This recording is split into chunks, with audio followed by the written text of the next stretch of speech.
Boa noite a todos e todas. Todos estão de acordo, então, para que a gente possa fazer a gravação? Todo mundo ok?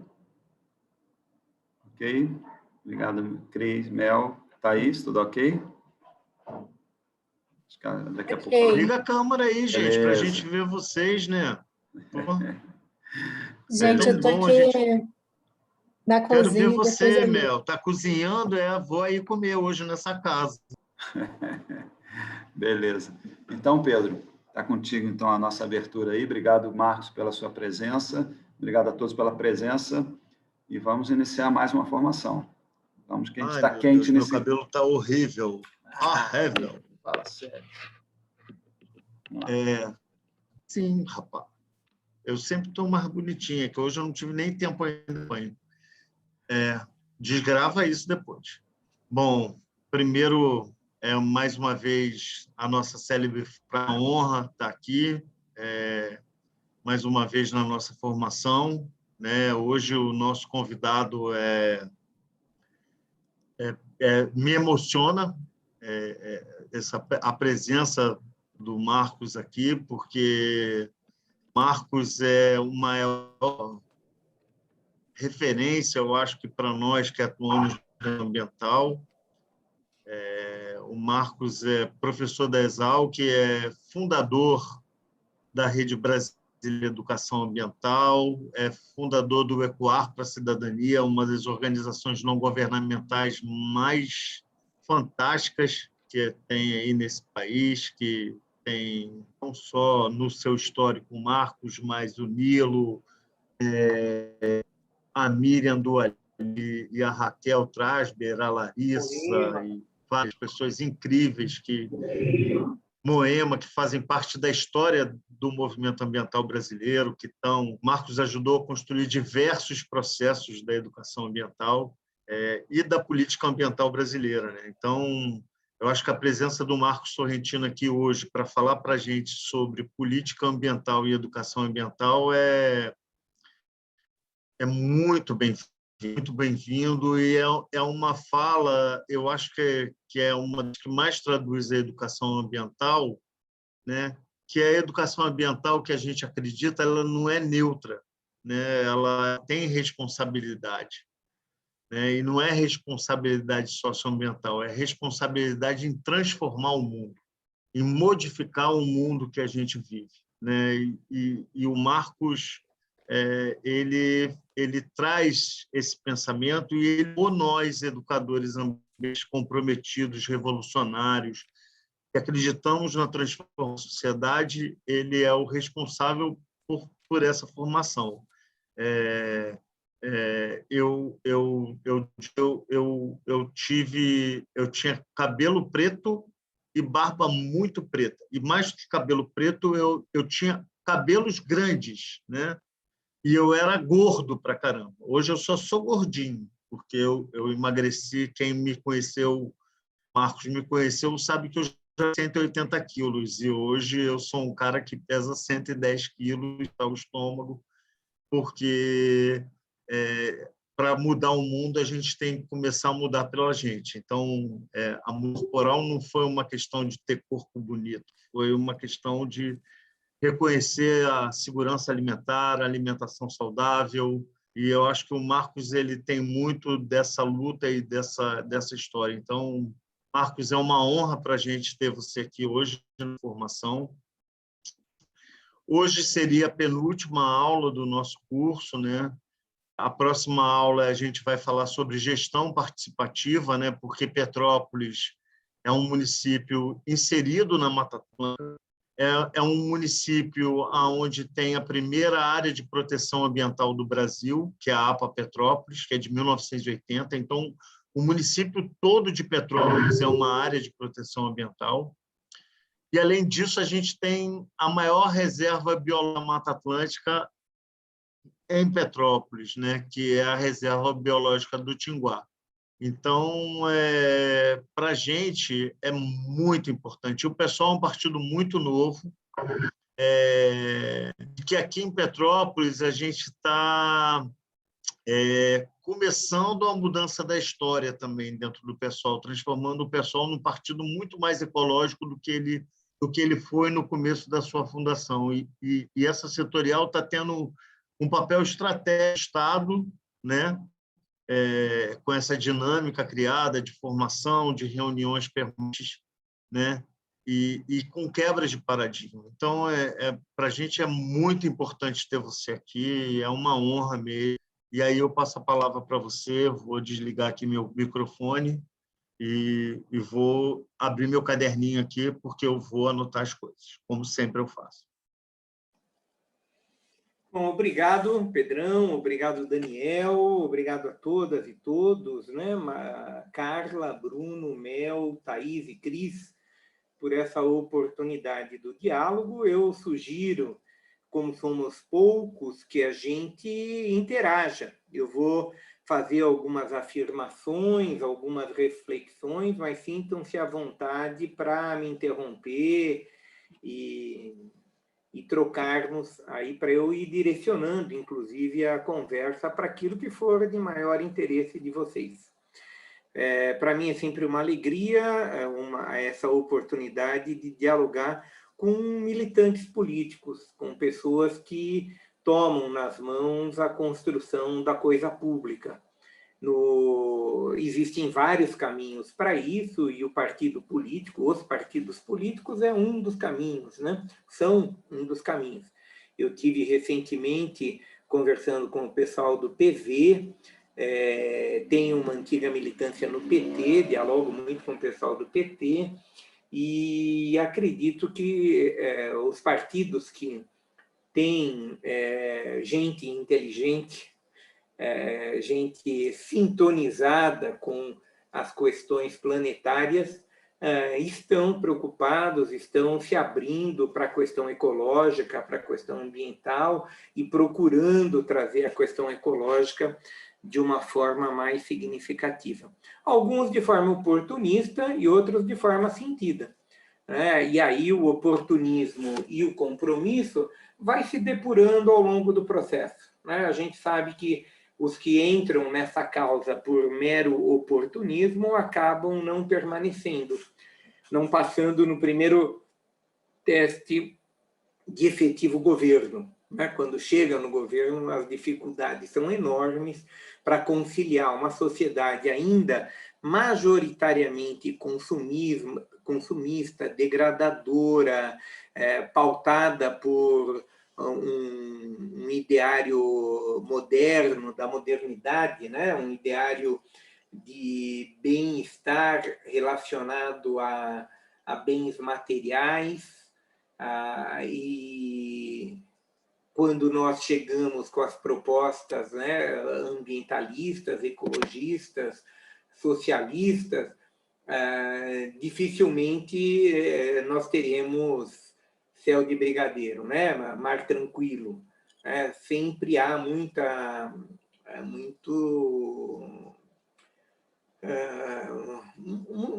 muitas dificuldades, muitos temporais, que levam o governante sensibilizado com a voz do povo, a voz majoritária do povo, a retroceder nos compromissos socioambientalistas e fazer aquilo que parece ser mais óbvio, mais evidente, e que muitas vezes exigiria uma postura de mudança cultural, uma postura educadora.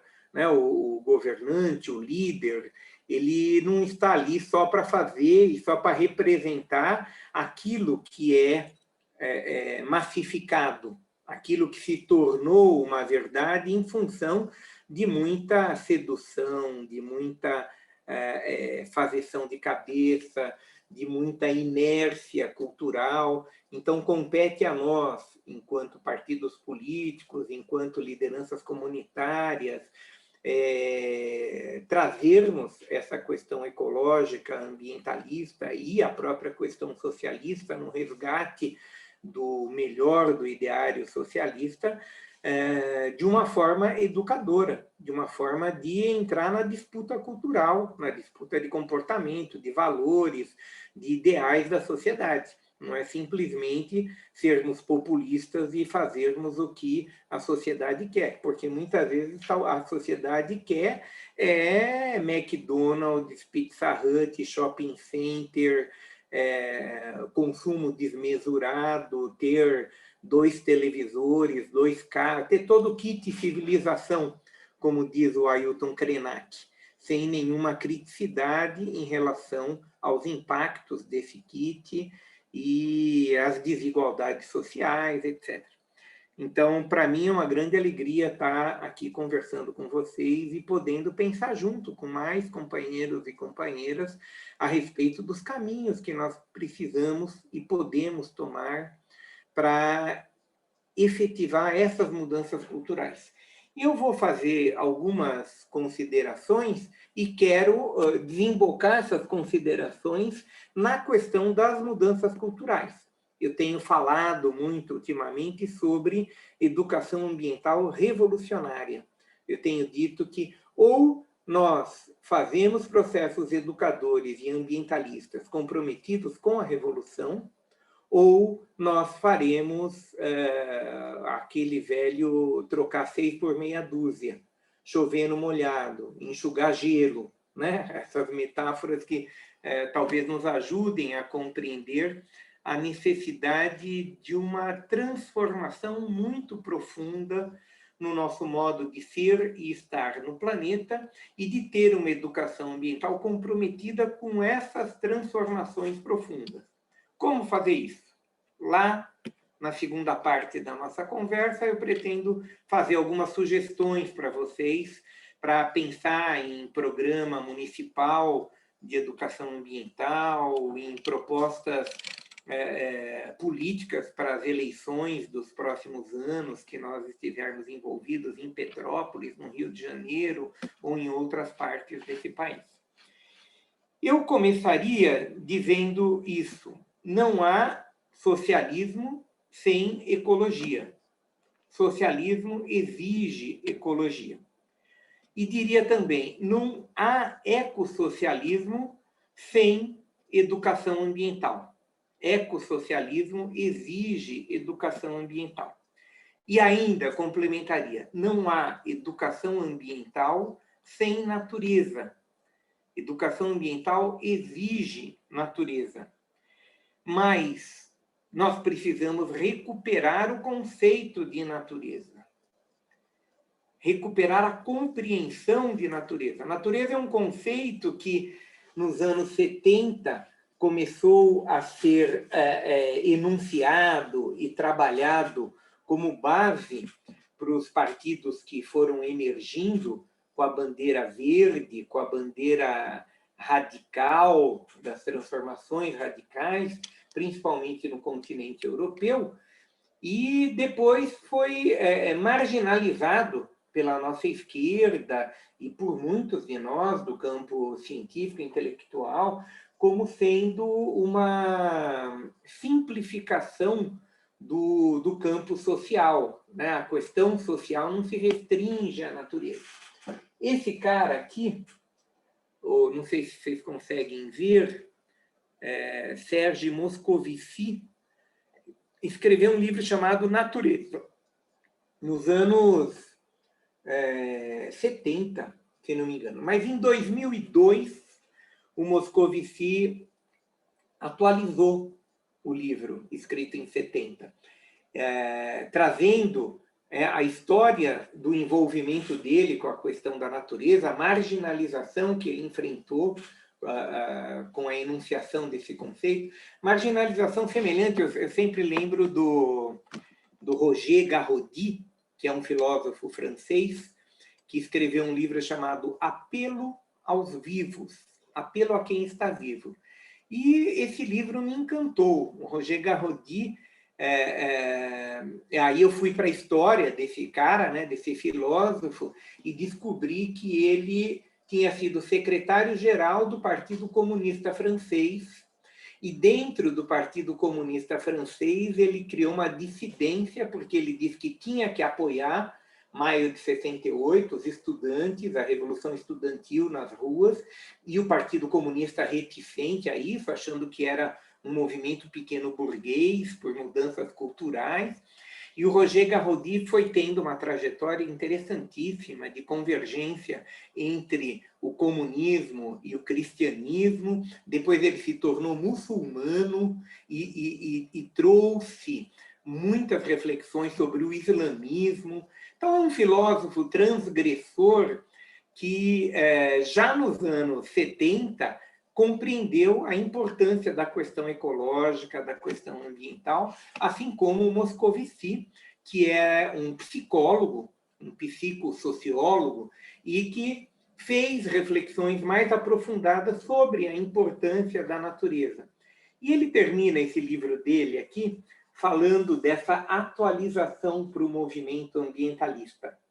E aí, primeiro, ele faz umas considerações sobre a natureza. Posso tomar a liberdade de ler 2 trechinhos aqui para vocês? Ele fala assim: podemos lembrar que, se tratando da natureza, é preciso a cada momento levar em conta o que é próximo e distante, o visível e o invisível, o microcosmo e o macrocosmo. A noção de natureza, por si só, tem algo misterioso. É como não se pudesse reduzi-la a um só significado. Tão rapidamente um significado lhe é atribuído, tão logo a natureza se refere a outros significados. Por que é assim? Por causa da carga emocional, por causa da densidade das crenças ou por causa da forma instantânea da percepção? Essa riqueza semântica explica-se pelo fato de que a realidade mais próxima do homem, do ser humano, é o seu corpo. Nunca antes uma corrente de ideias, um movimento político, Moscovici é um dos iniciadores da ecologia política, né? Um movimento político partiu dessa realidade. Somente as religiões puderam fazê-lo. Foi preciso essa simplicidade, essa inocência presente nos começos, para que a ecologia se aventurasse no que antes era do âmbito do sagrado. E também essa segurança, para tocar também no que concerne à vida ou à morte. Essas noções espinhosas de poluição, de fim de espécie, de destruição da terra, não eram inexatas, mesmo que elas adotassem uma ênfase milenarista. Muitas partes do programa ecologista perderam atualidade. Outras, que dizem respeito à qualidade de vida, à exclusão, à partilha do trabalho, ganharam ainda mais força nos dias de hoje, no início do século XXI. Vejo, porém, que uma atualização é urgente para o movimento ecológico ambientalista. Por exemplo, e aí ele dá 4 exemplos, eu não vou ler, só vou resumir para vocês. O primeiro deles é relacionado à função ecológica não estar subordinada à função econômica ou social, né? A gente perder esse complexo de inferioridade e colocar a questão ecológica junto com a social e econômica e dizer não é subordinada, muito pelo contrário. O segundo exemplo que ele traz é a questão da comunicação eletrônica. Ele diz que ela tem um lado mágico, mas nós precisamos compreendê-la e trazê-la para a lógica da natureza, do ecologismo e compreender como lidar com a questão da comunicação no século XXI, porque senão nós não faremos movimento comprometido com a natureza. A terceira questão que ele coloca é a questão da eugenia. Ele traz o Hitler e vai falando sobre a eugenia e diz que a ecologia, para ter um futuro real, ela precisa enfrentar o racismo na prática, a cada dia em voz mais alta. A natureza do homem depende disso hoje, de enfrentar todas as formas de discriminação racial, sexual, etc. E o quarto ponto que o Moscovici traz para finalizar o livro dele, em termos de sugestão de atualização do movimento ambientalista, é sobre a transgenia, a bomba eugênica.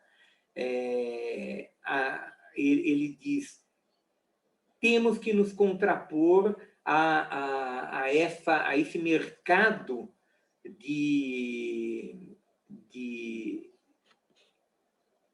simplificação da vida, de produção da vida em função de alguém que diz que o melhor é dessa forma. E aí a gente vê o grande desafio dos transgênicos, né, sendo patenteados, tornando propriedade de alguns aquilo que deveria estar disponível para todos e, principalmente, disponível em toda a sua diversidade, sem que alguém diga que é melhor o milho com um certo tipo de sabor, a melancia sem caroço, ou o ser humano mais alto ou mais baixo, com a arcada dentária de um tipo ou de outro tipo. Então, a bomba eugênica que ele coloca precisa ser enfrentada em toda a sua extensão. Então, essa reflexão sobre natureza, ganhando centralidade nos dias atuais, coloca para nós, militantes políticos, o desafio de compreendermos e contextualizarmos o que é natureza. E isso está em curso, inclusive naqueles que antes se afastavam de nós, ambientalistas, dizendo que nós éramos inocentes, nos desclassificavam por esse compromisso que nós tínhamos com a natureza, tínhamos e temos com a natureza. Hoje, a criação do Fórum Popular da Natureza, capitaneada por centrais sindicais, sindicatos de bancários, MST, MTST, né, movimentos sociais, me deixam extremamente esperançoso em relação a essa convergência que começa na Rio 92, né, nas preliminares da Rio 92. Eu lembro, em 89, nas reuniões que culminaram na criação do Fórum Brasileiro de ONGs e movimentos sociais, como foi importante essa ruptura do absoluto estranhamento que as ONGs sociais, que os movimentos sindicais tinham com a questão ambiental. Eu lembro aí no Rio de Janeiro, no Sambódromo, embaixo ali, onde eram as escolas que o Darcy Ribeiro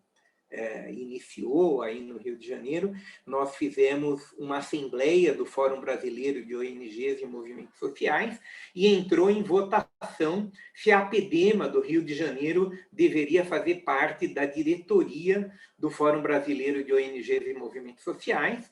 As ONGs sociais se posicionaram contra. Então, ISER, IBASE, grandes ONGs, junto com alguns movimentos sindicais, diziam, não, a APDEMA não precisa estar, e aumentar o tamanho da direção do fórum com mais uma entidade de verdinhos, de loucos, de transgressores, e eles puseram o Betinho, nada mais, nada menos que o Betinho, para falar contra a entrada da APDEMA na direção do Fórum Brasileiro de ONGs e Movimentos Sociais.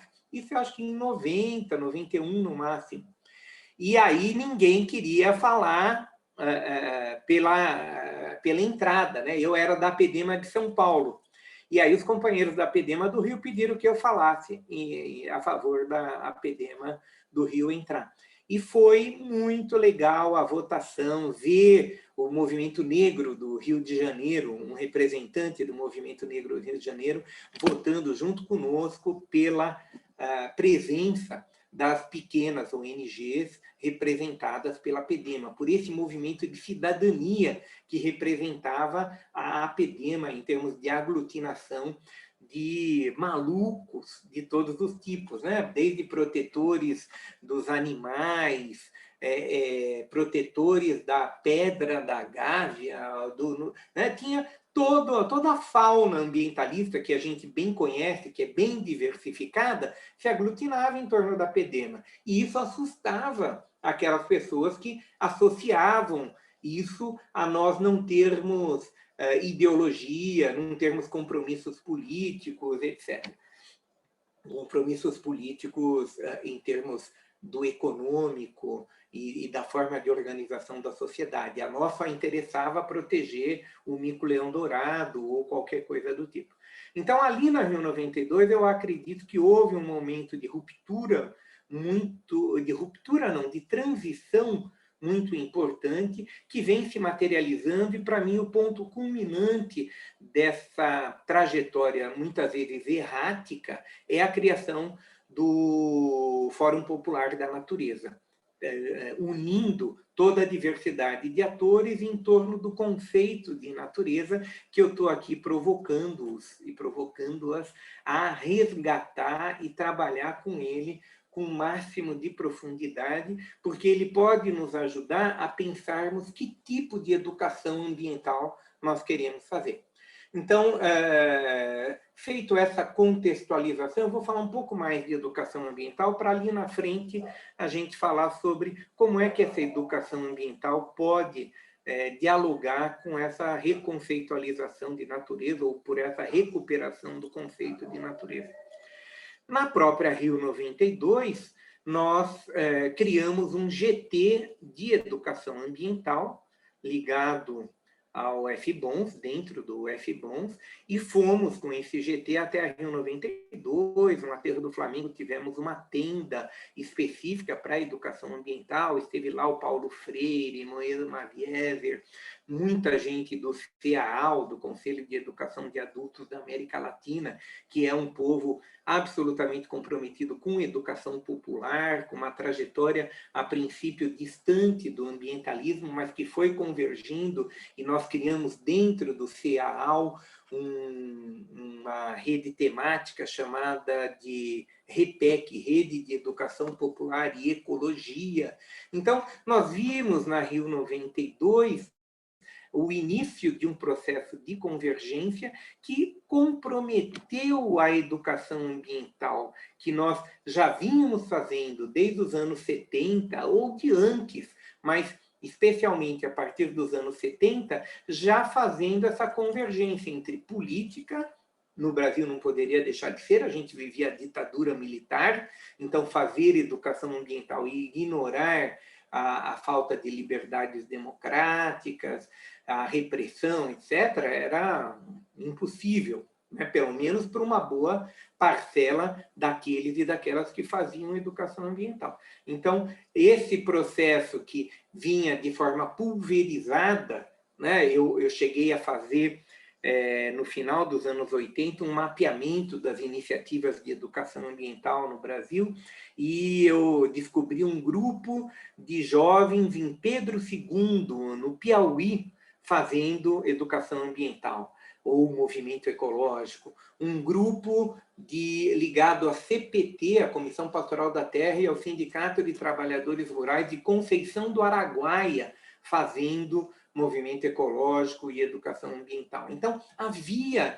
inúmeras iniciativas dispersas por todo o país, mas o nosso eurocentrismo achava que só em São Paulo e Rio de Janeiro tinha movimento ambientalista, educação ambiental, e a gente sabia que não, que tinha em todo o país, emergindo de formas diversas, em função de lutas específicas contra a poluição, contra um desmatamento, contra um tipo de opressão. Os jovens lá no Rio Grande do Sul, que subiram nas árvores para impedir que as árvores fossem cortadas, Lutzenberg denunciando a maré vermelha. Então, havia toda uma emergência de lutas ambientais que traziam junto consigo a perspectiva educadora. Sempre, intuitivamente ou racionalmente, o movimento ambientalista percebia e compreendia que não haveria como promover transformações na direção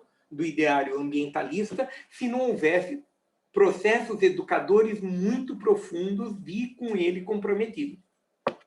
E aí a gente vê o Manifesto Ecológico Brasileiro, vemos um monte de manifestações do movimento ambientalista na direção da disputa cultural e por meio de ações educadoras. E essas ações educadoras criaram o GT de Educação Ambiental dentro da Rio 92, que eu diria que foi um primeiro momento... Não, mentira. Sempre quando alguém fala que foi um primeiro, é mentira. É sempre uma leitura de um momento que passou pela vida dessa pessoa, mas teve outros momentos em outros lugares que passaram pela vida de outras pessoas. Mas a institucionalização da educação ambiental no Brasil teve, na Rio 92, um momento importante. Assim como teve com o Paulo Nogueira Neto criando a SEMA em plena ditadura militar e criando uma coordenação de educação ambiental dentro da SEMA, que depois se desdobrou em outras iniciativas. Em alguns municípios surgiram iniciativas de educação ambiental promovida pelo poder público, mas esse processo de institucionalização ele vai ganhando corpo com a Rio 92, seja pela pressão do movimento ambientalista, seja pela pressão internacional que vai obrigando os governos a terem setores de educação ambiental. Aí nós vemos, então, deputados apresentando projetos de lei em 93, que vira a Lei da Política Nacional de Educação Ambiental em 99. Isso sem esquecer que em 1981, na Lei da Política Nacional de Meio Ambiente, já tinha a determinação que competia ao Estado brasileiro e a todos promover educação ambiental. Então, a gente pode dizer, o processo de institucionalização, ele começa já nos anos 70, mas ele vai ganhando musculatura até uma lei específica de educação ambiental em 99, regulamentada, né, por meio de decreto em 2002 e implementada a partir de junho de 2003 com a criação do órgão gestor da Política Nacional de Educação Ambiental, unindo o Ministério do Meio Ambiente e o Ministério da Educação.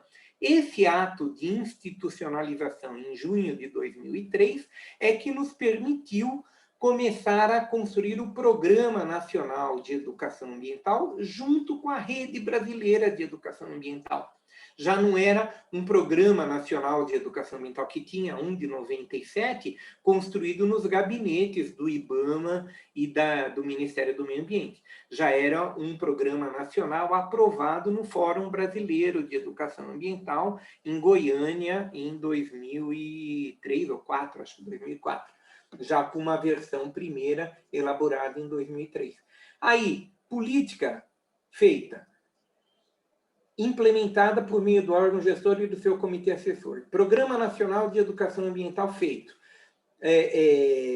Equipe no Ministério do Meio Ambiente e no Ministério da Educação, oriunda das redes de educação ambiental, das lutas ambientalistas, havia um clima favorável para criarmos uma política que promovesse o diálogo instituído-instituinte, porque para nós outros, essa convergência do instituído e do instituinte é o salto de qualidade que as políticas públicas precisam aprender a ter, porque o processo de transição que nós precisamos, vocês viram que eu comecei falando mal de partido político, mal do socialismo, mal, é porque está tudo podre, está tudo minado pela lógica capitalista, pela lógica antropocêntrica, pela lógica de degradação. Agora, nós não podemos jogar tudo fora, querer jogar fora a criança com a água suja do banho. Nós temos que partir desse instituído para que as forças revitalizadoras do instituinte conquistem espaços na direção de Passárgada, dos campos elíseos, do paraíso, do nirvana, da sociedade possível de incluir a toda a humanidade e aos não humanos no direito de serem felizes. Como é que a gente faz essa transição? Criando políticas públicas que aproximem o instituído e o instituinte na formulação e implantação e avaliação de ações pelo bem comum. Aí vem a perspectiva que nós trabalhamos no campo da educação ambiental, de coletivos educadores, de comissões de meio ambiente e qualidade de vida, de conferências nacionais de meio ambiente, infanto-juvenil e de adultos, de apoio à rede de juventude e meio ambiente, a Rejuma e aos CJs, aos centros de juventude, porque é uma louca procura de modalidades de governança que aproximem essas forças sociais no sentido de revitalizar o Estado brasileiro, de revitalizar os partidos políticos, etc. Infelizmente, eu não sei se infelizmente, mas historicamente, isso não aconteceu plenamente, não se realizou plenamente. Na segunda eleição do Lula, no segundo mandato do Lula, eu fui para o grupo que estava discutindo a carta-programa e disse que era impossível ir para um segundo governo sem que a questão educadora ambientalista estivesse no coração do governo, porque senão a gente continuaria sendo uma voz marginal dentro do governo, disputando com os desenvolvimentistas que queriam transpor o São Francisco, que queriam as grandes obras, dar continuidade ao programa nuclear, etc. Para minha surpresa, foi acolhido isso no programa de governo para o segundo governo Lula. Muito das reivindicações que nós fazíamos para a educação ambiental, em termos de coletivos educadores, de municípios educadores sustentáveis, entrou no texto do programa de governo, mas não no coração do governo. Porque há um passo, há uma mudança cultural que precisa ser conquistada, e por mais que eu me emocione e goste desse homem chamado Luiz Inácio Lula da Silva, eu sei que ele tem limitações que vêm da sua história de vida, da sua cultura, da sua dificuldade para compreender a transformação ecológica que nós estamos a exigir. Mas eu não vou caminhar sem ele, porque eu sei que ele é fundamental para abrir espaço para a nossa luta ecologista, assim como eu sei que outros companheiros que ainda são resistentes ao campo ambiental, o João Pedro Stedley, por exemplo, uma grande liderança do MST, um grande quadro, uma pessoa que tem feito pela reforma agrária e pela questão ambiental no Brasil um grande serviço, chegando na base da sociedade, o compromisso com a agroecologia, com o não aos transgênicos, com o não aos agrotóxicos, mas o Stedley vem de outra matriz cultural. Ele não vai comprar o pacote ecologista, ecossocialista por inteiro. E ele ainda vai dar lição de moral para nós, mostrando em que pontos que nós estamos sendo inocentes e não estamos compreendendo certas coisas. Então, uma das capacidades fundamentais que o ambientalismo tem que ter é essa capacidade de fazer educação dialógica, dialogando com a cultura hegemônica, inclusive entre aqueles que estão no nosso campo socialista, mas não estão no nosso campo ambientalista. E a gente precisa e pode ir fertilizando esse campo, mas só poderemos fazer se o compromisso educador dialógico dos nossos interlocutores for profundo, for radical. Então, quando eu estou falando de educação ambiental, eu estou falando, antes de mais nada e acima de tudo, na possibilidade e na necessidade de promover o diálogo instituído-instituinte em toda a sua diversidade, para que o instituído se perpasse, seja percolado pelos ventos do novo, pelos ventos da renovação, pelos ventos da ecologia, pelos ventos da natureza. Como é que nós vamos fazer isso? Como é que nós vamos fazer processos educadores ambientalistas comprometidos com o ecossocialismo, comprometidos com as transformações culturais sobre as quais nós estamos falando? Vocês querem que eu continue a falar ou vocês querem problematizar um pouco, conversar um pouco e depois eu... Para mim, tanto faz. Eu já estou cheio de coisa para a gente dialogar daqui a pouco, mas aí depende dos outros companheiros. Para mim, você pode continuar, depois a gente vai retomando alguns pontos, por mim. O que você acha, Pedrão?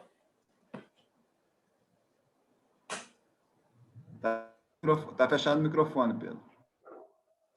Eu acho que a gente pode continuar também. Eu só queria fazer uma provocação aqui, assim. Eu acho que a questão do Stedley, quando ele não entra na questão ambiental, é quando ele defende o pré-sal. Dentre outras questões, dentre outras.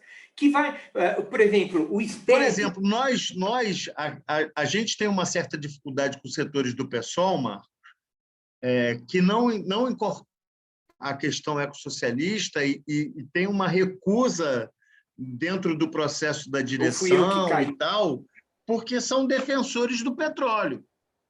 E ainda acreditam que o petróleo vai salvar a economia brasileira. E ainda tem outros setores do pessoal que ainda defendem não o agronegócio em si, né? Mas uma agricultura de larga escala. E assim, os setores mais ecossocialistas do PSOL hoje dizem que lugar de petróleo é no chão, né? Que não é nem um poço a mais de petróleo. Eu faço parte desse grupo, né? A gente é taxado de louco, de maluco, de que tem que ter um processo de transição, né? Tem setores, até dentro do Fórum Popular da Natureza, que dizem isso, que a gente tem que esperar e ter uma transição. Eu acho que tem que ter transição nenhuma. Eu acho que não dá mais. Em pleno século XXI, é nenhum poço a mais. O que foi tirado foi, não tem que furar mais nada, né? Era isso. Além da questão do petróleo e da energia, da produção de energia, que é um campo enorme de polêmicas, né? Tem outros, né? A questão da agricultura, né? Como é que a gente sai de uma monocultura exportadora que traz uma grande quantidade de recursos para o país para uma agricultura multifuncional, uma agricultura de circuito curto, uma agricultura sem agrotóxicos, agroecológica, agroflorestal, etc. E outros campos, né? O próprio MST não faz 20 anos, um pouco mais, um pouco menos, que assumiu a bandeira da agroecologia. Depois da transgenia, nem o PT, nem o MST se posicionavam contrariamente. Eles achavam que isso era conquista da humanidade, que os transgênicos eram uma conquista, era uma possibilidade. E mais recentemente foram percebendo como é que isso estava na cesta da manutenção desse circo que nós vivemos, né? Então, são questões polêmicas que exigem ambientalistas puro sangue, né, que vem de uma compreensão radical da necessidade de transformações, a construção de estratégias de enfrentamento dessas questões. E aí, o compromisso mínimo que nós precisamos desses companheiros que estão nas mesmas fileiras que nós, conosco, é o compromisso do diálogo, de se abrir para processos educadores dialógicos que compreendam essas emergências, que compreendam essa nova lógica que aponta para outros valores. Então, a questão do bem viver, eu lembro que eu levei para o Boaventura, nós tínhamos um movimento aqui dentro da Exalc, que é na OCA, que nós chamamos de ecossocialismo ou barbárie. Ecossocialismo ou barbárie. E algumas pessoas fizeram estranhamento. Não, barbárie não é um nome correto. Aí foram para a história, que não devia trazer barbárie. E eu e uma outra pessoa tivemos a oportunidade de conversar com o Boaventura de Souza Santos e perguntamos para ele, né, o que ele achava do conceito ecossocialismo ou barbárie. Se a gente devia substituir barbárie por algum outro conceito, a gente estava pensando no bem viver, ecossocialismo e bem viver. E ele falou assim, olha, eu acho sim, bem viver é um conceito muito importante, oriundo dos povos tradicionais, mas também socialismo é um conceito europeu. Vocês vivem uma realidade latino-americana muito rica para perseguirem uma utopia que tem origem na Europa. Vocês deviam pegar conceitos dos povos tradicionais, como dignidade, como não lembro mais do que ele falou, e ao invés de ecossocialismo, colocar esses outros conceitos junto com o bem viver. Nós optamos por manter o ecossocialismo porque nós também temos raízes europeias e tem na nossa cultura muito presente a questão europeia, mas trouxemos o bem viver para qualificar o tipo de ecossocialismo que nós queremos, que é um tipo de ecossocialismo que exige o questionamento das necessidades materiais simbólicas. E esse questionamento de necessidade material simbólica precisa colocar outros valores. Nós só conseguiremos nenhum poço de petróleo furado a mais se nós tivermos uma sociedade pautada por outros valores, por outra, e não pela vontade de ter o kit de civilização na casa de cada um. Ele precisa se renovar. E é possível. Mudanças culturais são possíveis, especialmente em momentos de pandemia, de eventos climáticos extremos. Então, o campo é fértil para nossa disputa cultural. Ele é um momento de questionamento. A conjuntura é propícia. Agora, nós precisamos construir a nossa estratégia programática de educação ambiental para a disputa cultural, para a revolução cultural que o momento exige. E essa estratégia não está bem delineada entre nós. Infelizmente, nós, nas redes, nós, nos governos, nós, na FIEA, nós não conseguimos sair do rame-rame, né, de muita briga intestina, de muita dificuldade organizacional, porque são tudo sem grana, a gente fica sempre tendo que correr para fazer a memória da reunião e, ao mesmo tempo, ir para a próxima reunião. Nós não temos secretária, não secretário, não temos recurso para pagar gente para fazer as coisas todas, a gente tem que fazer tudo ao mesmo tempo agora. Mas não conseguimos, inevitavelmente, temos que admitir, elaborar um programa que vai do filosófico ao pedagógico, que vai das políticas públicas aos conteúdos específicos. Então, a gente começa a discordar na questão do petróleo ou na questão da transgenia, e a gente acaba brigando em cima de um conteúdo, sendo que o universo programático que a gente precisa cumprir para fazer educação ambiental transformadora, revolucionária, é um universo que vai da filosofia, da utopia buscada à pedagogia. Como é que a gente traduz essa filosofia em procedimentos educadores, pedagógicos? Como é que nós transformamos a ação do varejo pedagógico em ação estruturante de política pública? E como é que a gente contempla toda essa miríade de temas que o ecologismo se debruça nesses procedimentos pedagógicos e de políticas públicas? Como é que a gente traduz a questão de mobilidade, a questão de energia, a questão de alimentação, a questão de espiritualidade? Tem tantas questões que o movimento ecológico ambientalista tangencia, enfrenta e busca transformar, que nós ficamos órfãos, a gente não sabe como construir uma estratégia para dar conta de tudo isso. Eu tenho trabalhado com 8, 9 sugestões de procedimentos que me parecem pode iniciar um diálogo para a construção desse programa, para as pessoas se debruçarem com mais profundidade, para aí aprofundar, aprimorar, modificar, mas são 8 ou 9 provocações que talvez não dê tempo da gente conversar hoje aqui, já são quase 8 horas, mas eu posso enunciá-las rapidamente e depois vocês avaliam se vale a pena incluir na agenda aí de conversas do PSOL Petrópolis. E a gente, Marcos, tem uma programação, depois que a gente terminar a formação, a gente vai continuar num processo de formação contínua. Ou seja, só que a gente vai fazer mais esticado, que esse está sendo um pacotão, né? 2 formações por semana, ou seja, um pacotão bem duro, né, para esses momentos que a gente está vivendo, mas depois a nossa ideia é continuar pelo menos com uma formação por mês. E aí a gente vai destrinchando os assuntos, entendeu? Legal, legal.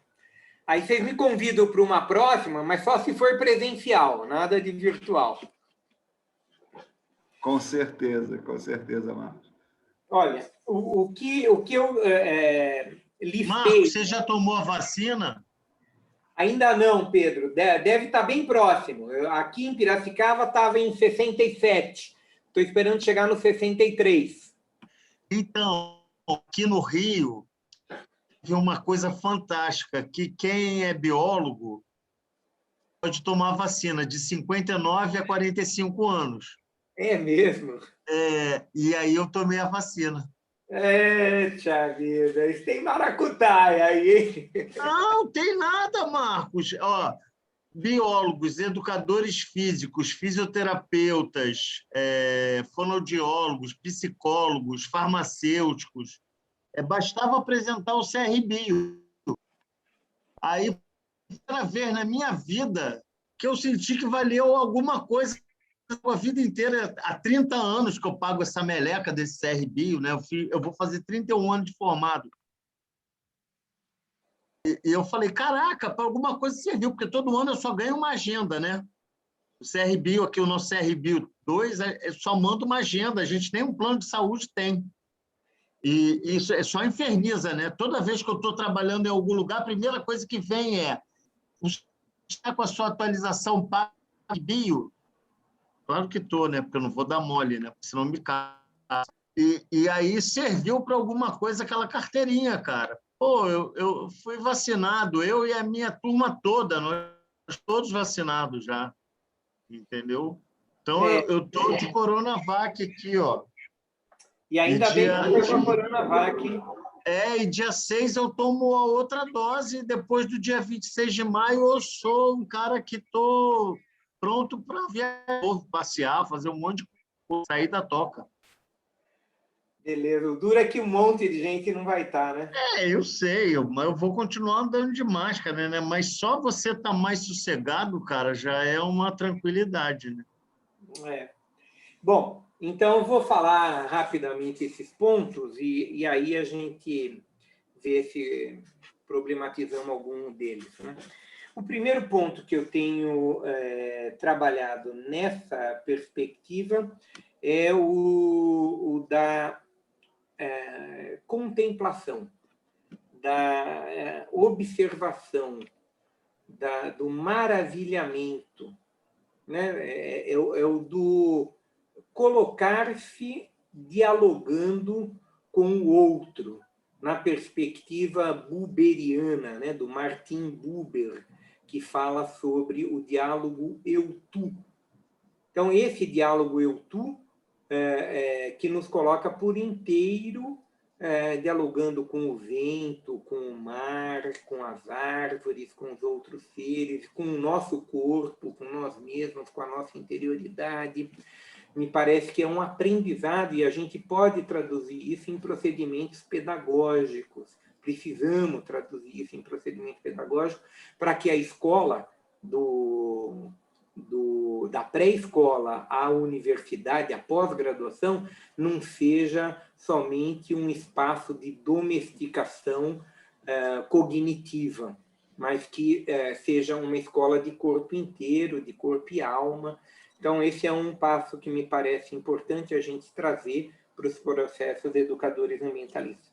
O segundo é lidar com a razão, com o raciocínio lógico, formal, capaz de compreender cientificamente os fenômenos, capaz de questionar as necessidades materiais simbólicas e buscar caminhos alternativos, mostrando que se 8 bilhões de humanos tiverem o kit civilização, o planeta implode, afunda. Então, é necessário a gente pensar em outro esquema.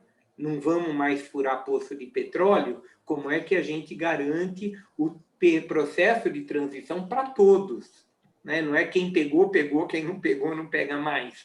A gente precisa dialogar sobre isso. Então, questionar as necessidades materiais simbólicas, utilizar a razão para construir uma perspectiva inclusiva dentro das possibilidades de suporte do planeta. O terceiro ponto é o da construção de pactuações que a gente tem chamado de projeto político-pedagógico de educação ambiental de cada município.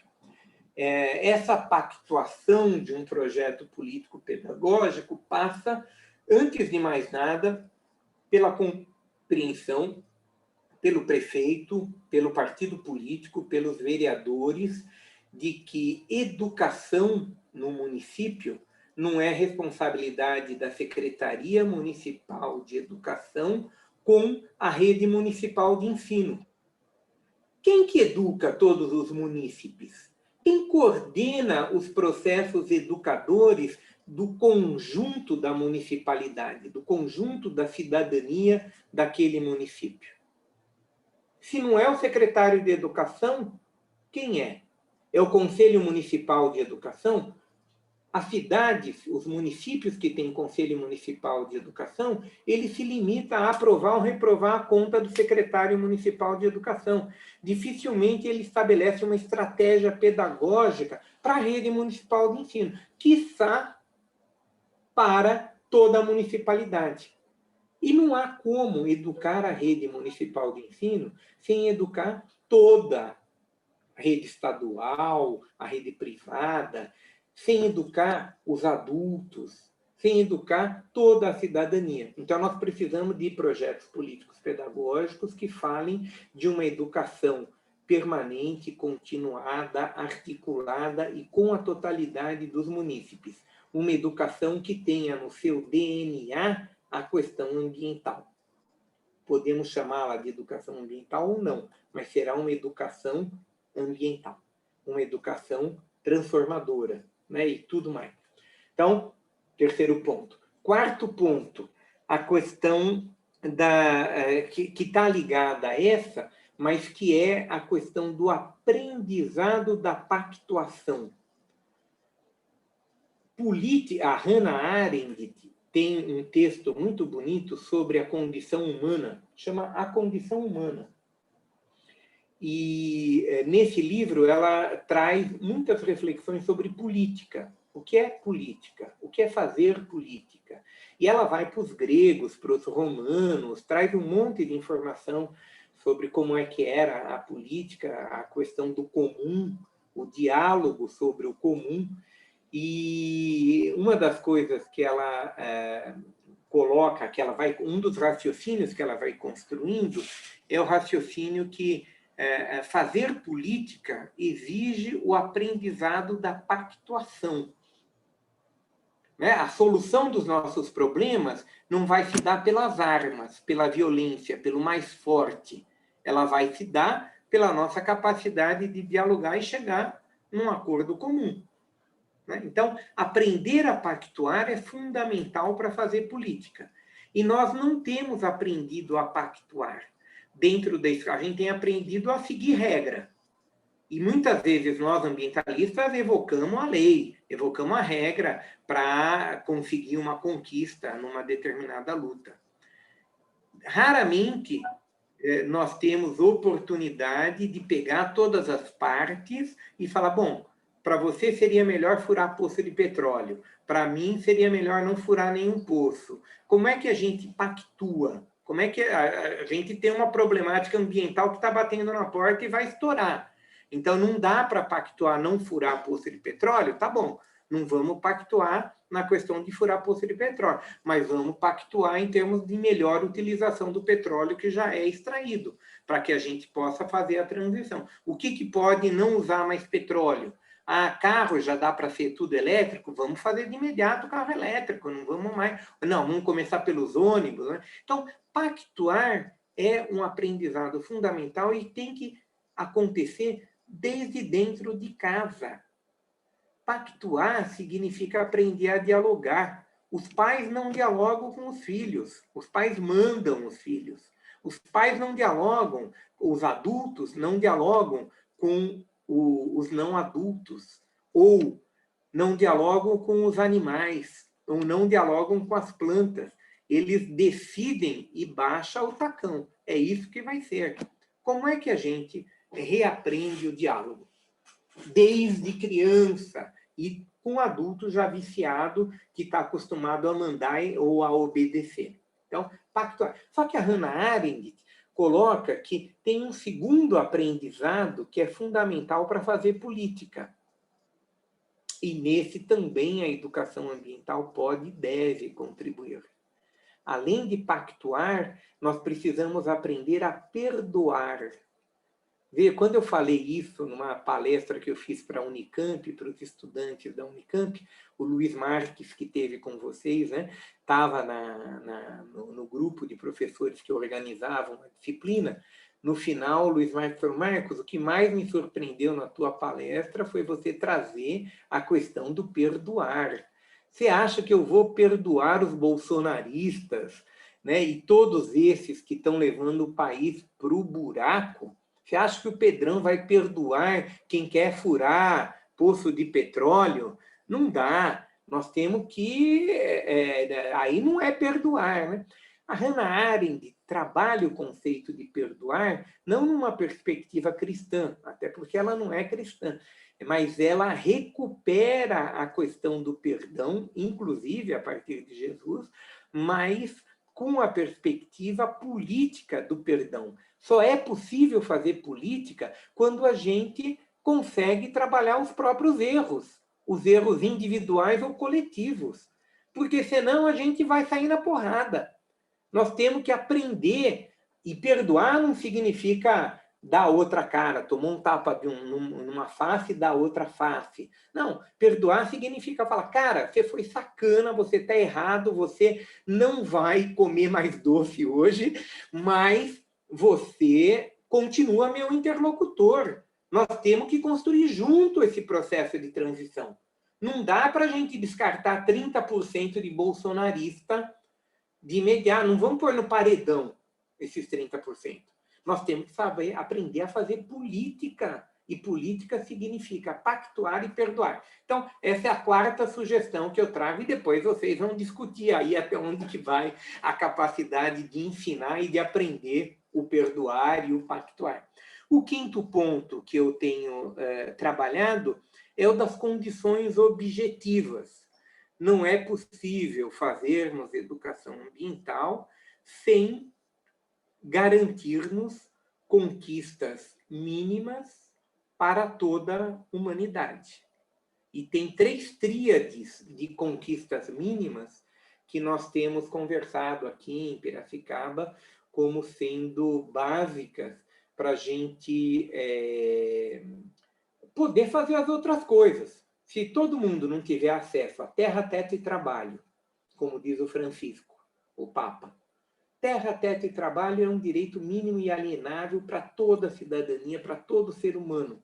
Ter acesso a terra, teto e trabalho é conquista mínima que vai nos garantir ter pessoas caminhando conosco, dispostas a dialogar, etc. A segunda tríade: saúde, educação e natureza. Saúde e educação pública, gratuita, de qualidade, acessível a todos. E natureza também acessível a todos. As pessoas não sabiam ou ignoravam a importância do acesso à natureza para a nossa saúde psicológica, emocional, física, de equilíbrio dos sistemas naturais, da água, etc. Então, acesso também à natureza entra nessa segunda tríade. E a terceira tríade de direitos básicos a serem conquistados para todos é a que enuncia comunicação, participação e espiritualidade, que muitos se surpreendem, mas nós enunciamos espiritualidade na perspectiva de uma tese de doutorado defendida há uns 5, 6 anos atrás, de um menino chamado Tiago Nepomuceno, onde ele fala sobre educação ambiental e espiritualidade laica. Espiritualidade compartilhada por ateus, agnósticos e religiosos de todas as filiações.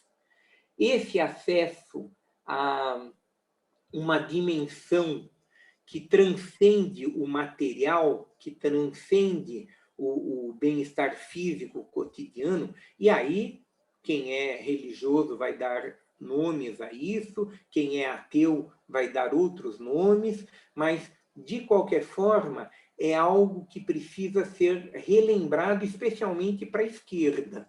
É importante que nós compreendamos que a vida não se constitui só de objetivos materiais. As pessoas buscam sentidos e significados que estão para além da materialidade. E aí a gente coloca a dimensão da espiritualidade junto com a participação, né? A participação comunitária, a participação como objetivo e como meio, né? E a comunicação numa perspectiva educadora, educomunicação, onde eu sou emissor de mensagens e receptor de mensagens de outros, a comunicação dialógica. Então, esse seria o quinto ponto, trazendo a questão das condições objetivas. O sexto ponto, que eu alinhavei aqui, deixa eu ver se eu não me perdi, é uma tríade também que a Vandana Shiva tem enunciado como conselho para a juventude. A Vandana Shiva fala em cuidar das sementes, fazer com as próprias mãos e não ter medo. Os conselhos da Vandana Shiva para a juventude, para mim, caíram como uma luva para nós pensarmos processos educadores e ambientalistas comprometidos com a revolução cultural, que passam por desenvolvermos em nós e nos educandos, com os quais nós trabalhamos, a capacidade de cuidar de semente, cuidar da vida, na sua manifestação mais frágil e mais potente, que é uma semente. Como é que a gente educa nossas crianças com as sementes? Ou a nós próprios? Jogando a semente no lixo. A gente come uma fruta e joga a semente no lixo.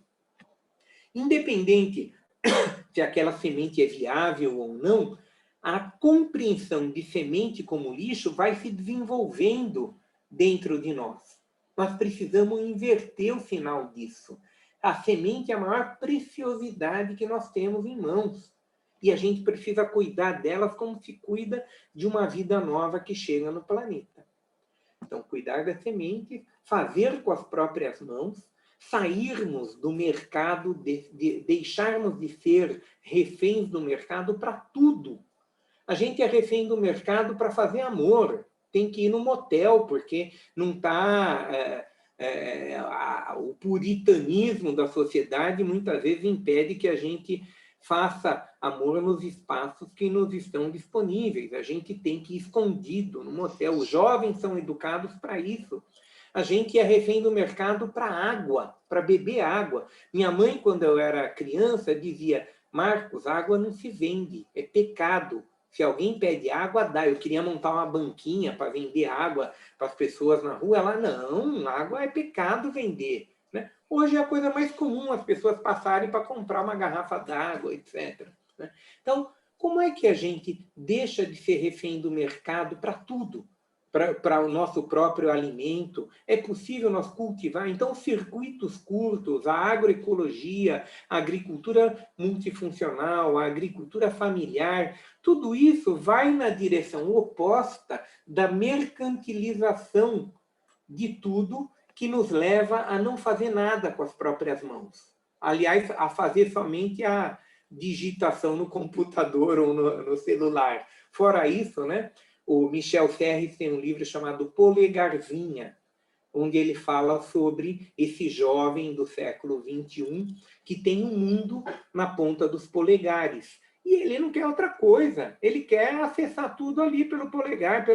Ele acessa o iFood, o Uber, E tudo mais só com o polegar. Ele não precisa fazer nada. Ele não precisa de uma bicicleta para se deslocar. Ele não precisa consertar a corrente da bicicleta que soltou, o pneu que furou, ou produzir... Bom, eu estou falando demais, mas essa seria a minha sexta sugestão em termos de procedimentos que aproximem o filosófico do pedagógico. A sétima sugestão vai na direção da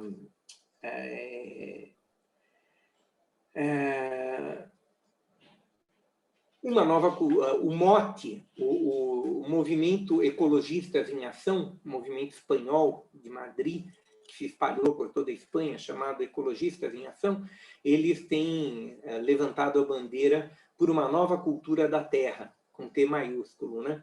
Nós adaptamos aqui e trabalhamos por uma nova cultura da terra, com T maiúsculo, da terra, com T minúsculo, e do território. E aí compreender, dialogar sobre o que é uma nova cultura da terra e do território, me parece que é um mote que a gente pode explorar para a convergência das nossas lutas educadoras e ambientalistas.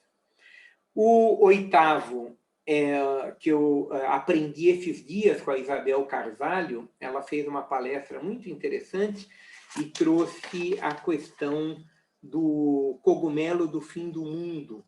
Não sei se vocês já ouviram falar que em Chernobyl, em lugares que foi o fim do mundo, assim, né, que matou toda a vida, surgiu um cogumelo que surgiu em outros lugares. Surgiu em Chernobyl, surgiu em Hiroshima e Nagasaki, surgiu em alguns lugares que a Terra ficou arrasada. Esse cogumelo do fim do mundo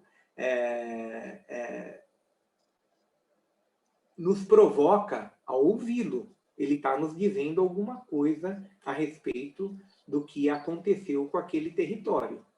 E aí a Isabel fala, nós temos que ouvir o cogumelo, ouvir o vírus, ouvir nossos corpos, ouvir nossos sentimentos, com eles dialogar em profundidade. Nós precisamos aprender e educar para o parentesco, como os índios, que compreendem todos os outros índios como parentes. Nós precisamos compreender o cogumelo, o vírus e todos os corpos como parentes nossos. Então, educar para o parentesco, educar para a vida, educar para a democracia, para o diálogo. Essa seria a oitava sugestão. E a última sugestão é a de vocês próprios construírem as perguntas e respostas sobre qual é o processo educador que precisa ser feito. Quais são os objetivos? O objetivo é florestania, é banho de natureza, é agroecologia, é diálogo, é nenhum poço de petróleo a mais. Quais são os objetivos? Quais são os nossos objetivos fundamentais para construir essa nova cultura da terra e do território? E como é que a gente constrói procedimentos pedagógicos para difundir, no bom sentido de difusão, para comunicar, para dialogar sobre esses princípios que o grupo do PSOL de Petrópolis elegeu como básico para a transformação cultural em Petrópolis, no Rio de Janeiro, no Brasil e no planeta. Eu paro por aqui e aí, se vocês quiserem problematizar algumas dessas questões, a gente problematiza agora, senão a gente se vê pessoalmente na continuidade do ciclo de formação profissional. Calma lá, Marcos, não foge não. Assim, muita coisa assim, muito legal, né? Eu nem sei se alguém quer falar, eu já saí falando na frente, né? Mas é porque eu estou com um monte de coisa fervilhando na minha cabeça, né? Cada encontro traz a gente vários questionamentos, né? Eu faço parte de um movimento chamado Movimento dos Escoteiros, acho que todo mundo conhece aqui, né? Um dos princípios de trabalho que a gente sempre tem com o jovem, né, é exatamente esse contato com a natureza, né? O aprender fazendo, né? E o método pedagógico que a gente usa é muito freireano, né? Que, na verdade, o objetivo final do processo é da gente ter jovens autônomos, né? Que aprender fazendo, ou seja, é exatamente, a gente usa a natureza, trabalha com o fundo da natureza como um processo educativo, né? E aí, enquanto você falava sobre essa questão da educação, né? Da educação, da ecologia, não sei o quê, me veio exatamente esse problema que a gente tem hoje, que é uma discussão que às vezes também não esquece da multidisciplinaridade, né, das questões, que é a questão da educação, né? Como a gente busca o processo educativo numa sociedade que o processo educativo é feito, sempre foi feito, né, para que as pessoas possam trabalhar em fábricas, possam trabalhar bem, como você disse, né, bem colocar as pessoas nas suas caixinhas para que possam, ao final do processo educativo, seja ele dentro da universidade, ou seja com mestrado, doutorado, sejam totalmente adaptados a esse processo social que a gente vive, né? E todas essas provocações que você colocou agora, elas estão dentro, na minha visão, do campo exatamente do aprender fazendo. Ou seja, você sair para caminhar com o jovem, ou caminhar com o seu grupo, ou sentar para discutir com o seu grupo. E aí eu entendo essa questão hoje que a gente está vivendo, da gente estar aqui, mas a gente vai discutir de natureza dentro de um quadrado. Ou seja, a gente vai para uma sala, né, com ar-condicionado e vamos discutir os problemas da natureza. Né? Um pouco... eu não sei como isso consegue conversar dessa questão da escuta que você falou, né? Ou seja, na verdade, a gente ir para o meio da natureza, vamos sentar em rodas, como os índios fazem, né? Vamos sentar em roda, em volta de uma fogueira ou num lago, e vamos discutir sobre essas questões, né? E aí, essa provocação, né? Vamos discutir se tem mais petróleo ou não. Como é que a gente discute essas questões do efeito que a gente tem sobre a nossa sociedade? Eu acho que essas provocações que você colocou, acho que são extremamente pertinentes, mas a gente tem que discutir também, aí a Mel, que está aqui, sempre fala, né? Nós, ecossocialismo, vamos meter o bedelho em todas as discussões políticas, seja de automóvel, seja de educação, seja em qualquer uma, porque ela tem são transversais, elas não são acabadas em si mesmas, né? E eu achei essa provocação muito legal, mas, assim, a gente tem que partir para essa discussão, mesmo os ecossocialistas, tem que partir para a discussão para um outro local, para um outro ambiente. E aí eu gostei muito da sua provocação, quero estar em Petrópolis nessa formação. Vamos fazer isso no Parque Natural aqui de Petrópolis. Vamos para a natureza para discutir isso, né? Porque senão acho que não adianta muito, eu não sei se é muita viagem, é muito sonho, mas eu acho que o método é esse, né? Do aprender fazendo, de ir para a natureza. E lá a gente, e aí isso que você colocou, botar a mão na massa, né? Falar da semente, cara, isso foi fundamental, né? A gente é educado pelo exemplo, a gente joga a semente fora, né? A gente não tem menor cuidado com o valor da vida, né? Com pequenos detalhes. Eu achei muito legal, gostei das provocações.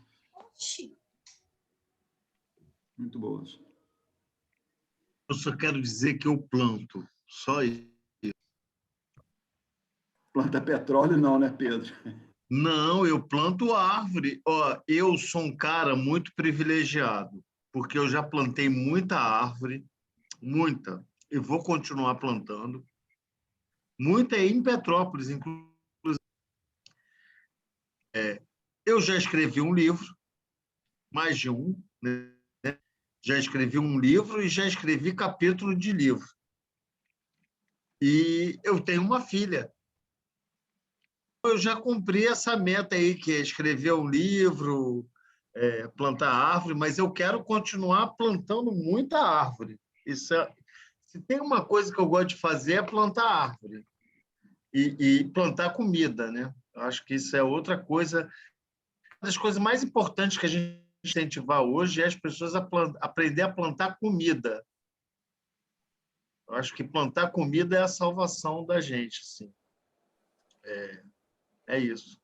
Ô, Mel, você não vai falar, não? Você vai ficar quietinha? Olha a provocação. Eu sabia que ia ter um comentário, já falaram 2 vezes, a minha internet está instável hoje. Então, eu vou comentar, já que fui provocada rapidamente. Sobre a reflexão, primeiro, agradecer ao professor Marcos aí a disponibilidade e a generosidade de estar trocando com a gente. Esse processo de educação ambiental, a gente tem que tomar muito cuidado para ele não ser ingênuo, né? Quando a gente está falando de educação ambiental revolucionária ou crítica, a gente precisa se policiar, porque a nossa cultura é de um processo de educação ambiental ainda ingênuo. Então, quando eu insisto de que a questão ambiental ela tem que estar no cerne de qualquer tema que, no caso aqui, né, no meu local de fala aqui, como Sol, no sentido de que não tem como discutir educação, seja ela básica, o processo educacional em si, sem estar a natureza ou os direitos da natureza, a natureza como sujeito, né? A gente olhar para a natureza como um sujeito também tem direitos como a gente tem como espécie humana, e compartilhar. Acho que tem uma frase que junta tudo isso, que esse bem comum, e esse que o professor Marcos falou, e esse educar para o bem comum é educar também para o bem da natureza, né? Não é? E aí a crítica que no primeiro movimento do PSOL, na questão dos manifestos, aquele movimento bem antropofizado, em que a gente tinha que salvar, assim, eu preciso salvar a natureza para salvar a espécie humana. Como o motivo é mais egoísta impossível, né? Eu salvo a natureza porque eu quero me salvar. Então, eu acho que a gente precisa só tomar cuidado, até na nossa... para a gente se policiar e se disciplinar, para a gente não se perder nesse processo de educação ambiental ingênuo, né? Como é o que a gente vive hoje nas escolas. Só se fala em reciclagem, nunca se fala em reduzir, né? Em reutilizar, aí fica aqueles R's danado e pega as coisas, pede para as crianças ficar fazendo brinquedo, e como se estivesse fazendo uma grande mudança, ou então fala para as crianças tomar banho rápido para economizar água, e não discute para as crianças quem é que o uso de água, que 80% do agronegócio e das indústrias que utilizam, culpabiliza a criança e o indivíduo nesse processo. Então, acho que o foco disso, já estou falando demais, é a gente não entrar de ingênuo nesse processo. A gente tem que ser crítico e autocrítico o tempo todo, porque nós somos culturalmente formados para olhar para o nosso umbigo. E até no processo, eu sou bióloga também, como Pedro. Esse processo de evolução, a questão de sobrevivência é muito importante, é muito forte, mas nós também somos sociais. Nossa capacidade de raciocinar nos fez diferenciados. E por isso que a gente consegue pensar dessa maneira, de que a natureza tem direito, ela também é sujeito, assim como a gente. Fechei.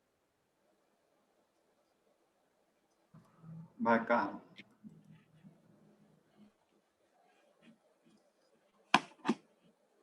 Oi. Bom, primeiro eu queria agradecer ao Marcos, fantástico, e você falou muitas coisas que assim, mexeram com a minha alma. Uma delas foi a questão do maravilhamento, que eu acho isso maravilhoso, e aí vem a minha pergunta, quer dizer, como é que a gente viabiliza isso? Acho esse processo maravilhoso, e é muito mais fácil quando se tratam de crianças pequenas, né? Porque elas estão descobrindo o mundo, então é tudo uma coisa nova, uma descoberta. Mas quando você pensa em adultos que já estão totalmente insensíveis, né? Que vem vem uma paisagem maravilhosa e a primeira coisa que fazem é tirar um selfie, né? Quer dizer, que eu acho isso assim uma loucura. Como é que a gente consegue sensibilizar, né, para que essa pessoa volte, né, a ter esse maravilhamento das crianças, né, que eu acho que isso é bacana. A outra coisa que eu queria te perguntar é que você não falou do não ter medo dentro dessa tríade da Vandara Shiva. Você falaria um tiquinho sobre isso para mim, por favor? Quer dizer, para todo mundo. Falo sim. O não ter medo que a Vandana coloca está relacionado não se intimidar com os desafios da vida, né? A contemporaneidade tem nos acuado, tem nos colocado diante de impasses, especialmente as crianças e os jovens, né? Estão com um sentimento de futuro roubado, que não há futuro, que o planeta vai acabar, e isso é muito ruim, né? A Hannah Arendt tem um livro sobre educação, no qual ela fala que nós precisamos desenvolver na criança e no jovem, e aí eu faço a ponte com maravilhamento, né? Nós precisamos desenvolver na criança, no novo ser que chega com o nascimento de uma criança, um sentimento de alegria, de compromisso com a vida. Então, nós, até a adolescência, a gente não deveria submeter as crianças a essa dose excessiva de maldades que a humanidade desenvolve, né? Realiza. A gente deveria propiciar a ela sentir a água gelada, sentir o prazer de um banho, sentir uma cachoeira, e tudo que fosse possível para desenvolver esse compromisso com a vida, de forma que, ao ser introduzida nas maldades, nas mazelas da sociedade contemporânea, que é importante que ela veja tudo isso criticamente, ela não queira devolver o bilhete de ingresso, ela não queira falar, estou fora, né? Não acredito, isso aqui é muito ruim, não tem nada de bom aqui na Terra, não tem nada de bom na humanidade, tudo. Então, a gente fala isso, e algumas pessoas mais críticas falam, mas como é que você vai falar isso para uma criança como aquela que foi agredida e morta, segundo tudo indica, né? Pelo vereador Jairinho, se não me engano, né? O cara é um médico, é um vereador, né? Uma pessoa que ocupa duas posições importantes da nossa sociedade e tem esse comportamento com uma criança. Como é que as crianças podem se sentir acolhidas, né? Nós, adultos, sentimos repugnância, né, daquilo que a gente viu. Então, como é que vai ser uma recepção dessas crianças de forma positiva para ampliar o compromisso deles e a vontade deles de lutar pela vida, de lutar pelo belo, de lutar pela felicidade, né? Eu acho que é tão difícil para a criança quanto para adulto. Então, como é que a gente faz para despertar esse sentimento de maravilhamento? Tem algumas técnicas, tem algumas correntes que trabalham com isso, mas eu acho que sempre de forma fragmentada. O desafio para nós, educadores, que queremos construir estratégias para enfrentar esse sintoma que é criança tomando Ritalina, né, a depressão e tantas outras coisas que estão acontecendo, ele é um desafio que nos coloca, por exemplo, o lado positivo de uma corrente da educação para a conservação da natureza, chamada de Outdoor Education, né? Outdoor Education, que alguns chamam de educação experiencial, né? Que é desafios junto à natureza, é a criança subir montanha, entrar em caverna, e não é só criança, o pessoal de Outdoor Education, inclusive empresas que trabalham com CEOs, né, com executivos de empresas, e leva os caras 30 dias, ficam 7 dias remando de caiaque no mar da Patagônia, e depois fica na montanha gelada mais 7 dias, e não sei o quê. Então, cria situações extremas de desafio para que o cara tome um choque e se esqueça do celular, dos compromissos miúdos do nosso cotidiano e desperte para aquilo, né, que é a sobrevivência, que é a vida, que é a diversidade, etc. Então, essa é uma estratégia que alguns usam e a gente pode ver em que medida ela pode ser útil para os nossos processos educadores. Aí, em Petrópolis, vocês teriam uma exuberância de ambientes para criar situações como essa. Mas teriam outras, né, que a gente precisa e pode conversar. né? Desde aquela velha aprendizado com a nossa professora do primário de cultivar o feijãozinho em algodão e ver o feijão se desenvolver, até o reaprendizado do falar bom dia, boa tarde, boa noite, cumprimentar as pessoas. Eu recebo estudante universitário que parece que saiu do meio da caverna, que não olha na cara, não cumprimenta, não conversa. Eu falo, como é que chegou nesse ponto o grau de distanciamento das relações com o humano? Então, o maravilhamento não é necessariamente só ir para a natureza. É um maravilhamento com o encontro com outra pessoa, com o diálogo. Aí, tomar café da manhã junto com a família, almoçar, a oração que o meu avô fazia, que obrigava a família inteira a sentar à mesa, e ele fazia uma oração autêntica, que não era tirada de livro, não sei o quê, mas era uma oração de agradecimento à natureza, aos trabalhadores que propiciaram aquele alimento ali, é uma forma de ir recuperando. Então, tem várias formas que precisam ser alinhavadas por nós na construção de intervenções educadoras comprometidas com a recuperação do maravilhamento e o repúdio ao medo. E aí eu sugiro que você leia, se você não conhece, o Krishnamurti.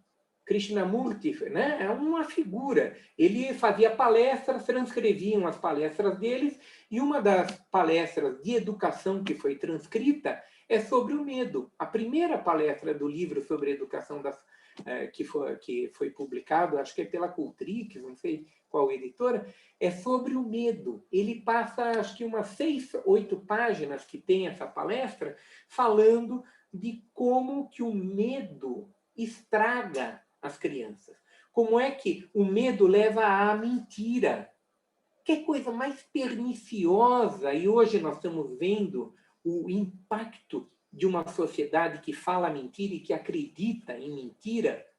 Se você não tem medo, você não vai dizer, eu tirei 10 na prova, ou eu perdi a prova para não mostrar nota. Você não faz prova para ser punido ou para não ser punido. Você faz a prova para saber o que você sabe daquilo. Se foi mal, você vai falar, não fui bem. Você conversa sobre isso. Mas tudo que a gente faz na escola e fora da escola, eu quebrei um prato em casa, eu vou esconder que eu quebrei o prato para não tomar bronca.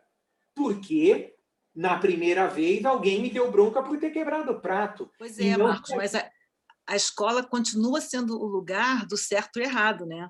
E a família também. O pior é isso. Pois é, pois é. Porque a gente não tem paciência com a criança. A criança quebrou o prato, o copo, ele porra, não vê direito, não, presta atenção, menino. Ao invés de falar, puxa, que azar, quebrou, vamos ver, vamos limpar junto, não sei o quê.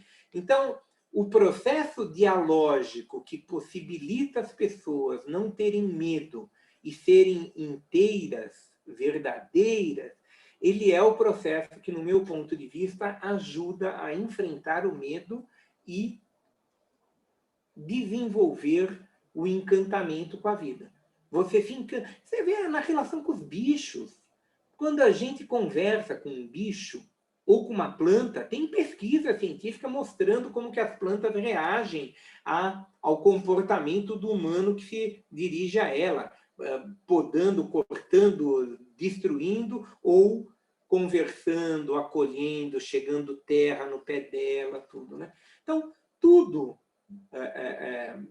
nessa oposição medo, maravilhamento, passa pela capacidade nossa de desenvolver estratégias educadoras para os outros e para nós próprios, né?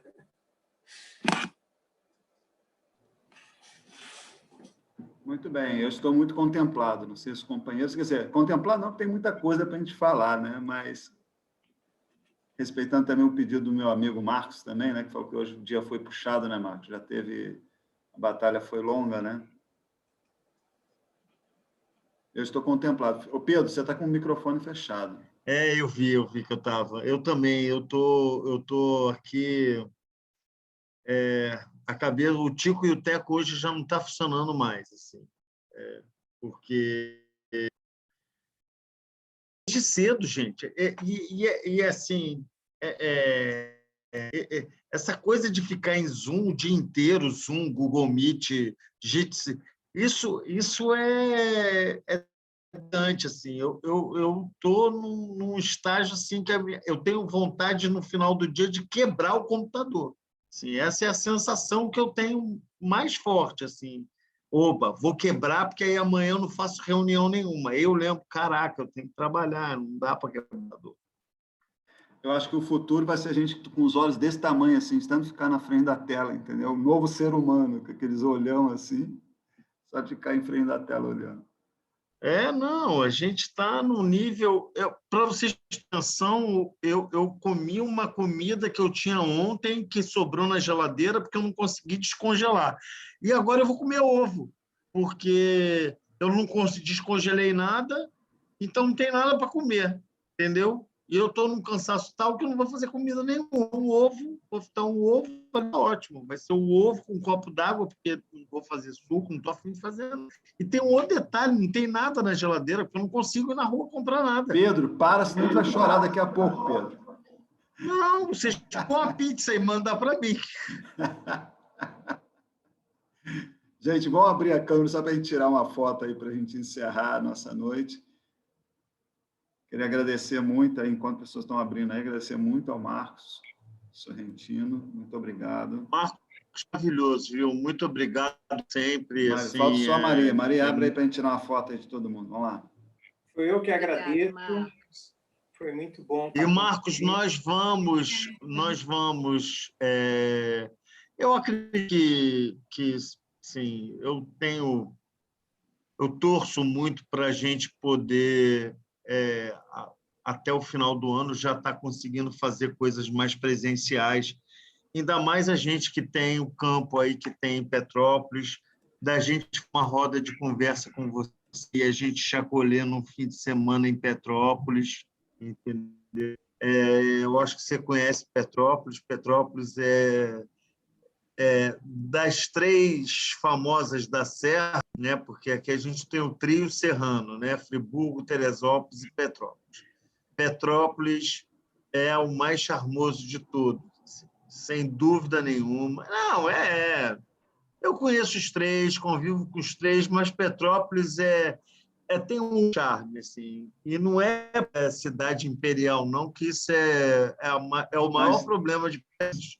Mas Teresópolis também, cara. Teresópolis tem uma serra maravilhosa. Teresópolis é bacana, cara. Teresópolis é super legal, não é super legal, mas Petrópolis tem um diferencial, sabe?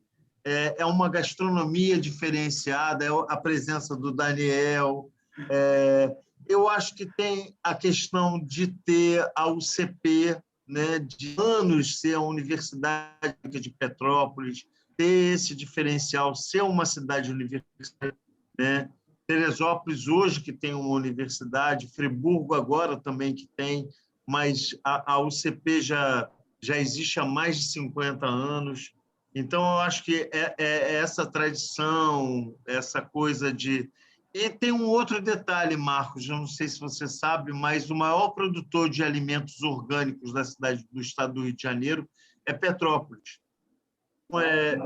Tem diferencial, né? Eu acho que esse é o grande diferencial, a agricultura diferenciada que existe em Petrópolis, e as pessoas também, né? Eu sou um apaixonado por Petrópolis, assim, eu amo de paixão.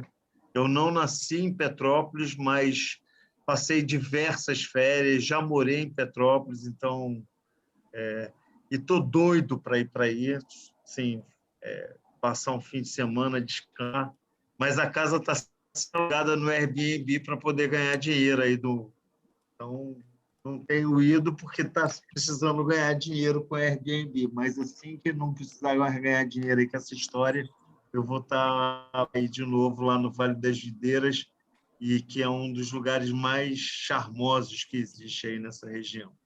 Então, foi muito bom, essa galera é maravilhosa, assim, e, até quinta, meu povo. Tá? Falou, gente. Boa noite. Boa noite. Obrigada, Marcos. Tchau, boa noite. Obrigado, Marcos. Boa noite. Boa Boa noite, noite, obrigada, Marcos. Boa noite, Valeu. gente. Marcos.